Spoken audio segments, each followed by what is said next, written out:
சிவகங்கை மாவட்டத்தை சேர்ந்த மடப்புறம் பத்ரகாளி அம்மன் திருக்கோயிலை தான் நாம் இன்றைக்கி பார்க்க போகிறோம். அதே மாதிரி இந்த கோயிலுக்கு வந்து போன என்னுடைய 2 தோழிகளுடைய மெய்சிலிருக்கும் அனுபவத்தை பற்றி நான் சொல்ல போகிறேன். கேளுங்க, ரொம்பவே நல்லாயிருக்கும்.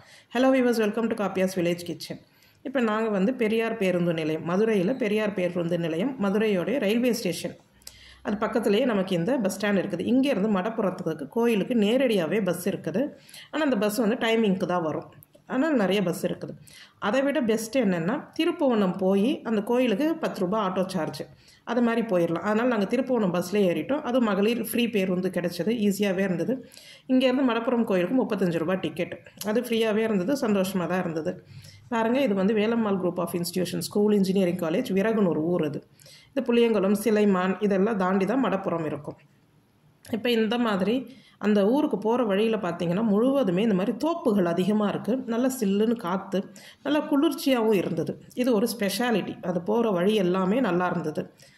இப்போ இந்த கோயில் வந்து எதற்காக அதிக பேர் வராங்க அப்படின்னு பார்த்தா, குழந்தை பேர் இல்லாதவங்க, அதேமாதிரி திருமண தடை இருக்கிறவங்க, கடன் பிரச்சனையால் அல்லல் படுறவங்க, இந்த 3 தரப்பினர் தான் அதிகமாக மடப்புறம் காளியம்மன் கோயிலுக்கு வர்றதா வந்து சொல்கிறாங்க. அந்த கோயிலோடைய தலை வரலாறும் அதே தான் சொல்லுது. பார்வதி அம்மன் பத்ரகாளி அவதாரம் எடுத்த ஒரு திருத்தலம் தான் மடப்புறம் பத்ரகாளி அம்மன் திருக்கோயில். இப்போ பாருங்கள், திருப்புவனம் வந்தாச்சு. நாங்கள் வந்திருக்கிறது செவ்வாய்க்கிழமை அன்னைக்கு. செவ்வாய்க்கிழமையான திருப்புவனத்தில் சந்தை போடுவாங்க. நான் சந்தையை ஃபுல்லாக அப்படியே பஸ்ஸில் இருந்த மேலேயே கொஞ்சம் கவர் பண்ணியிருக்கிறேன். பாருங்கள், ரொம்ப நீண்ட சந்தை. பகல் நேரம், இது காலையில் ஒரு 10-11 மணின்றதுனால அதிகமாக பொருள் வச்சுருக்க மாட்டாங்க, கடை விரிச்சிருப்பாங்க. சாயங்கால நேரம் ஆக ஆக நிறைய பொருள் வச்சு விற்பாங்க. ஒரு நீண்ட சந்தையும் கூட இது, திருப்புவனம் சந்தை. அதனால் இதை பார்த்துக்கிட்டே வாங்க. நீங்கள், நான் வந்து சொன்னேன் இல்லையா, நான் என்னுடைய தோழிகள் 2 பேர் அவங்களுடைய ஒரு மெய்சில் இருக்கும் அனுபவத்தை பற்றி இன்றைக்கி உங்கள் கூட ஷேர் பண்ணிக்க போகிறேன் அப்படின்ட்டு.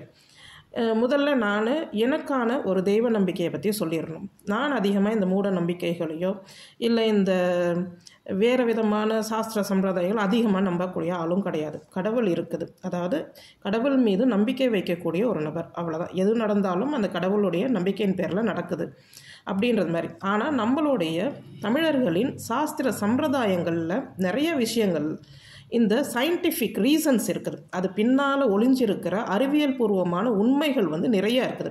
அதை வந்து கண்டிப்பாக ஃபாலோ பண்ணணும். நம்ம அதை தெரிஞ்சுக்கிட்டு முறையோடு ஃபாலோ பண்ணணும். எங்கள் அம்மா கூட சின்னதுலேருந்து சாமி கும்பிட்றதுக்கு எது சொன்னாலும் நான் 10 கேள்வி கேட்பேன். ஏன் இதை செய்யணும், சாமி கும்பிட்றதுக்கு முன்னாடி ஏன் சாப்பிடக்கூடாது, ஆனால் நான் சாப்பிட்ருவேன். அதே மாதிரி விரதம் இருந்து சாமி கும்பிட்டதுக்கு அப்புறமா என் தங்கச்சி தம்பியெல்லாம் சாப்பிட்டா கூட எனக்கு முன்னமே டிஃபன் செஞ்சு கொடுத்துருவாங்க. இந்த மாதிரி தான் வளர்ந்தது. சின்ன வயசுன்னு இல்லை, எப்போவுமே அதே மாதிரி தான்.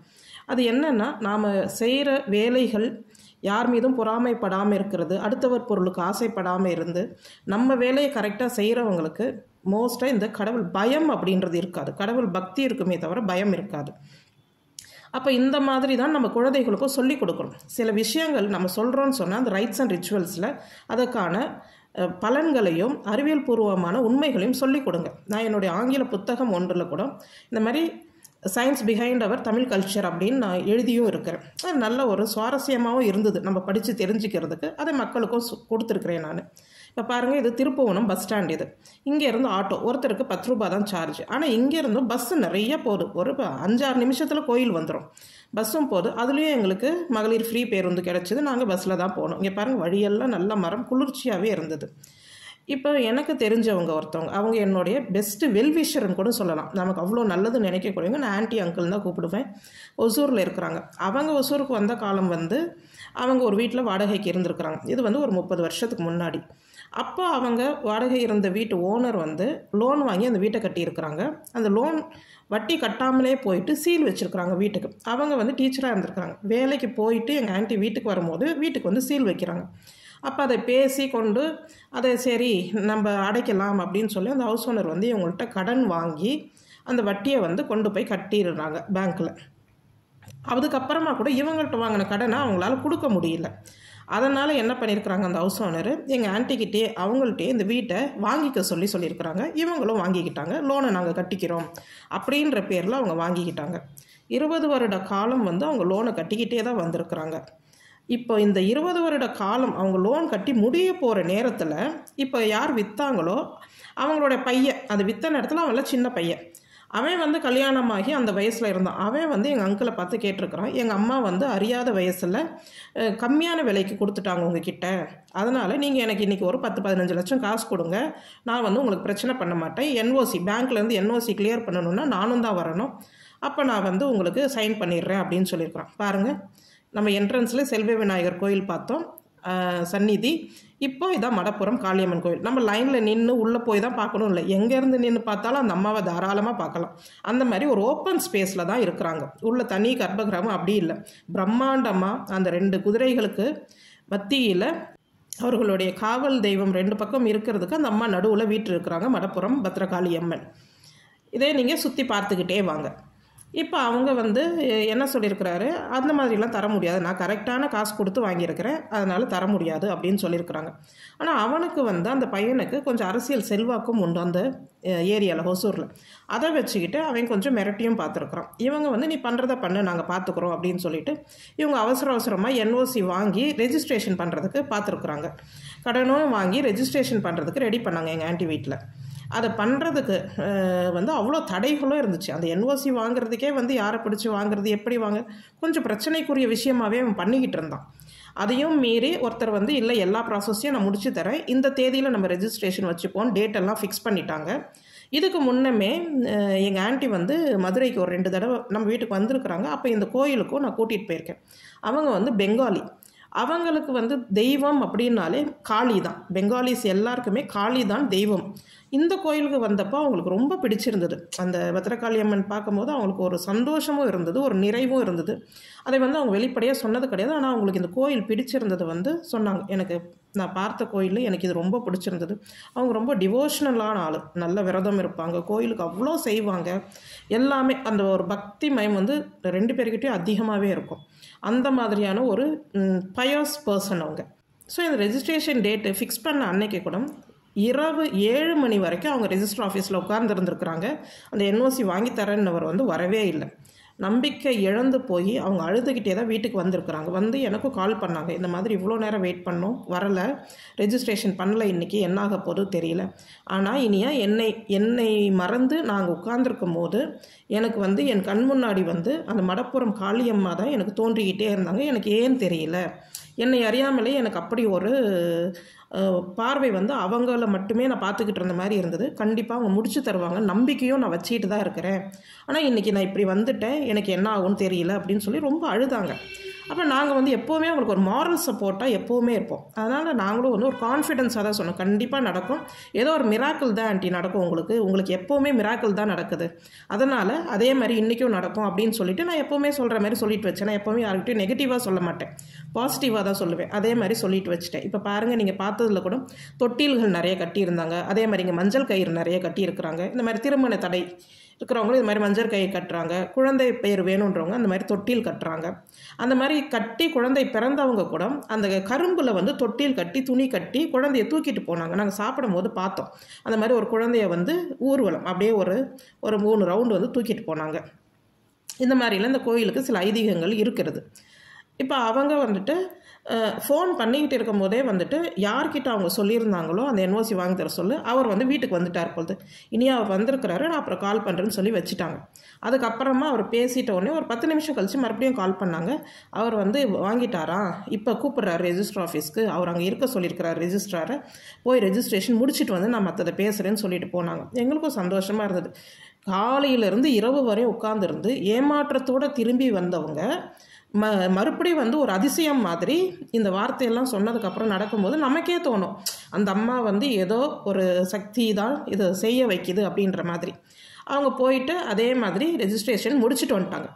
ரெஜிஸ்ட்ரேஷன் பண்ணுறதெல்லாம் ஒரு பெரிய விஷயமா அப்படின்னு நினைக்கிறவங்களுக்கு அடுத்த நாள் நடந்தது தான் பெரிய ஹார்ட். மறுநாள் காலையில் எந்த பையன் வந்து இடைஞ்சல் பண்ணிக்கிட்டு இருந்தானோ அந்த பையன் ரெஜிஸ்டர் ஆஃபீஸில் அவன் பேரில் டாக்குமெண்ட்டை வந்து பதிஞ்சிருக்கிறான். மறுநாள் காலையிலேயே 9:30 மணிக்கெல்லாம் டாக்குமெண்ட் பதிஞ்சிருக்கிறான். இது எப்படி சாத்தியம்னு எங்களுக்கே தெரியல. இதுதான் அவனுக்கு இருந்த அந்த ஒரு செல்வாக்கை பயன்படுத்தி அவன் செஞ்சுருக்கிறான். அதை செஞ்சுட்டு அப்பையும் வந்து இவங்கள்ட்ட சொல்லியிருக்கான், நான் ரெஜிஸ்ட்ரேஷன் பண்ணியிருக்கிறேன், எனக்கு வந்து நான் கேட்குற எனக்கு ஒரு 10-15 லட்சத்தை கொடுத்துருங்க, நான் வந்து விலகிக்கிறேன் அப்படின்னு சொல்லியிருக்கிறான். அப்போ கூட இவங்க வேணான்ட்டு இவங்க ஒரு லாயரை பார்த்து கேஸ் ஃபைல் பண்ணிட்டாங்க. இதற்கு நடுவில் கொரோனா டைம் வந்துட்டு அந்த கோவிட் டைமில் அங்கிள் இறந்துடுறாரு. அவர் வந்து ரொம்ப ஹெல்த்தியான பர்சன், எந்த ஒரு நோய் நொடியுமே கிடையாது, ஒரு பிபி சுகர் கூட கிடையாது. அப்படியாப்பட்ட பர்சன் வந்து இறந்துடுறாரு ஒரு 60 வயதில். ஆன்ட்டிக்கு வந்து பைபாஸ் ஆப்ரேஷன் பண்ணியிருக்கிறாங்க, சுகர் ப்ரெஷர் எல்லாமே இருக்குது. ஆனால் அவங்க அந்த கோவிட்லேருந்து தப்பிச்சிடுறாங்க. இந்த பத்திரம் பதியும் போது கூட அவங்க பேரில் பதிய சொல்லி தான் நாங்கள் எல்லாருமே கம்பல் பண்ணோம். அவர் பண்ணவே இல்லை, ஒத்துக்கலை கடைசி வரையும்.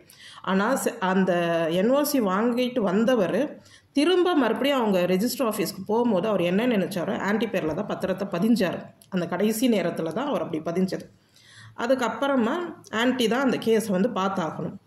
அடுத்த ஒரு 6 மாத காலத்தில் எந்த பையன் கேஸ் போட்டானோ அவன் ஒரு ஆக்சிடெண்ட்டில் இறந்தும் போயிடுறான். இப்படி முடிஞ்சுட்டு இவங்களுக்கு சாதகமாகவே அந்த கேஸும் முடியுது. பாருங்கள், நாம் எதுவுமே எதிர்பார்க்காம நம்ம வீடுன்னு நினச்சி தான் நாம் 20-25 வருஷமாக இருக்கிறோம். ஆனால் அதுக்கு ஒரு பிரச்சனை வந்து அதை வந்து எப்படி ஒரு சால்வ் பண்ண வேண்டிய கட்டாயம் வந்து ஒரு நபருக்கு வந்திருக்குது. ஸோ இதில் ஏமாந்து போனவங்களும் இருக்கிறாங்க இந்த மாதிரி விஷயங்கள் நடந்து. அப்போ நாம் தான் எதுவுமே ஒரு தீவிரமாக செய்யும் போது திருத்தி நிதானமாக எல்லாமே சரியாக இருக்கா அப்படின்றத பார்த்துக்கிட்டு ஒரு முடிவை பண்ணணும். ஒரு வீடு வாங்கும் போதோ நிலம் வாங்கும் போது எல்லாத்துலேயுமே இதை வந்து நம்பிக்கை மட்டும்தான் காரணம். ஒரு தெய்வத்தின் மேல் வைக்கிற நம்பிக்கை அவங்களுக்கு வந்து ஒரு உத்வேகத்தை கொடுத்துக்கிட்டே இருந்திருக்கு, பாசிட்டிவ் எனர்ஜி கொடுத்துக்கிட்டே இருந்திருக்குது. இதே மாதிரி தான் இன்னொரு தோழி, என்னுடைய தோழி ஒருத்தருடைய கணவர் வந்து அவருடைய அஃபீஷியல் பிரச்சனையில் வந்து ஜெயிலுக்கு போயிட்டார். மும்பை ஜெயிலில் வச்சுருந்தாங்க. அதுவுமே ரொம்ப ஒரு சொல்ல முடியாத ஒரு காலகட்டம். அந்த பெண்ணுக்கு ஒரு சின்ன குழந்தை, கை குழந்தை தான், ஒரு 1.5 வயசில் வச்சுருக்கிறாவ. அப்படி இருக்கிற காலகட்டம். அவளுடைய தோழி, இந்த பொண்ணுமே பெங்காலி, அவளுடைய தோழி, அவங்க 2 பேருமே குழந்தையிலேருந்து ஒன்றா வளர்ந்தவங்க. அதே மாதிரி சென்னையில் இன்றைக்கி இருக்கிறாங்க கல்யாணம் பண்ணிக்கிட்டு. அவங்க வந்து இவங்களுக்காக இந்த பொண்ணு வந்து இந்த கோயில் பற்றியெல்லாம் நம்ம சொல்லுவோம், எங்கே போய் வந்தாலும் நம்ம பேசுகிறது உண்டு நம்ம ஃப்ரெண்ட்ஸ் சர்க்கிள். என்னும்போது அந்த பொண்ணுக்கும் இந்த மாதிரியெல்லாம் சொன்னது தான் உண்டு. ஆனால் அவங்கெல்லாம் வந்தது கிடையாது. ஆனால் இந்த மாதிரி வந்து அவள் ஃப்ரெண்டுக்கிட்ட அந்த மாதிரி சொல்லியிருக்கிறாள். ஸோ இந்த மாதிரிலாம் சில விஷயங்கள் ஷேர் பண்ணும் போது நமக்கு ஒரு பிரச்சனைன்னு வரும்போது ஏதோ ஒரு விஷயம் நமக்கு இன்ஸ்டிங்க்டாக தோணும் பாருங்கள், இந்த இடத்துக்கு போனால் என்ன அப்படின்னு. அப்போது எங்கோ பிறந்து வளர்ந்து எவ்வளோ கோயிலுக்கு போன இந்த பிள்ளைகள் திடீர்னு இதை வந்து ஞாபகம் வச்சுருக்கிறாங்க. இது எனக்கு கூட தோணாது இப்படியெல்லாம். அந்த மாதிரி இது பாருங்கள், ஜெயலலிதா பீரியடில் வந்துட்டு திறந்து வச்சதுன்றதை அவங்க கல்வெட்டு வச்சுருக்கிறாங்க. நாங்களும் கோயிலை சுற்றிட்டு வந்து சாப்பிடவும் உட்காந்தாச்சு. சாப்பாடு எடுத்துகிட்டு வந்தோம், தயிர் சாதம், வாழைக்காய், சாம்பார் இதெல்லாம் எடுத்துகிட்டு வந்து திருப்தியாக உட்காந்து சாப்பிட்டுட்டு அதுக்கப்புறமா தான் நாங்கள் கிளம்புனோம். நீங்கள் சுற்றி பார்த்துக்கிட்டே இருங்க. இதை பாருங்கள், அந்த குழந்தைய தூக்கிட்டு போகிறாங்க. இதுதான் அந்த காட்சி. இப்போ அந்த பெண் வந்து அந்த தோழிக்காக அவள் வந்து வரா மதுரைக்கு, கேரளா அவங்க டூர் போகிறாங்க. மதுரை வந்து அந்த இடத்தை தேடி கண்டுபிடிச்சி மடப்புறம் போய் அவள் தோழிக்காக பிரார்த்தனை பண்ணுறதுக்கு வந்து அங்கேருந்து சர்ப்ரைஸாக ஒரு கால் போடுறான். இது வந்து கோயிலுக்கு அப்படியே அந்த பின்னாடி ஆப்போசிட்டில் இருக்குது. அந்த பாத்ரூம் எல்லாமே நல்லா நீட்டாக வச்சுருக்குறாங்க. நாங்கள் திரும்பி போகும்போது ஆட்டோவில் தான் போகிறோம்.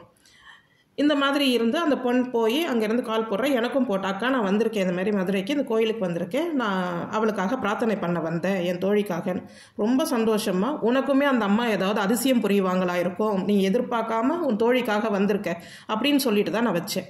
இது பாருங்கள், இது திருப்பவனம் பஸ் ஸ்டாண்டில் வந்து நிற்கிறோம், பஸ்ஸுக்காக வெயிட் பண்ணிகிட்டு இருக்கிறோம். இந்த இடத்துல ஒரு நிழல் கூடை கடை கிடையாது, ஒரு பஸ் ஸ்டாண்டு நம்ம உட்கார்றதுக்கு அந்த மாதிரி எதுவுமே கிடையாது. அவ்வளோ மக்கள் வந்து போகிற இடம். நாங்கள் பஸ்ஸில் வரும்போது தெப்பக்குளம் மாரியம்மன் தண்ணி அவ்வளோ இருக்குது பாருங்கள், ரொம்பவே நல்லா இருக்குது. நான் இதை அடுத்த ஒரு வீடியோவில் போடுறேன். அந்த மாரியம்மன் கோயில் தியாகராஜா காலேஜ் பசங்க தான் அங்கே இருக்கிறது. இப்போ அந்த பெண்ணுக்கு 2 மாதம் கழித்து ஃபோன் பண்ணப்போ, அக்கா நான் கன்சீவ் ஆகிருக்கிறேன் அப்படின்னு சொன்னான்.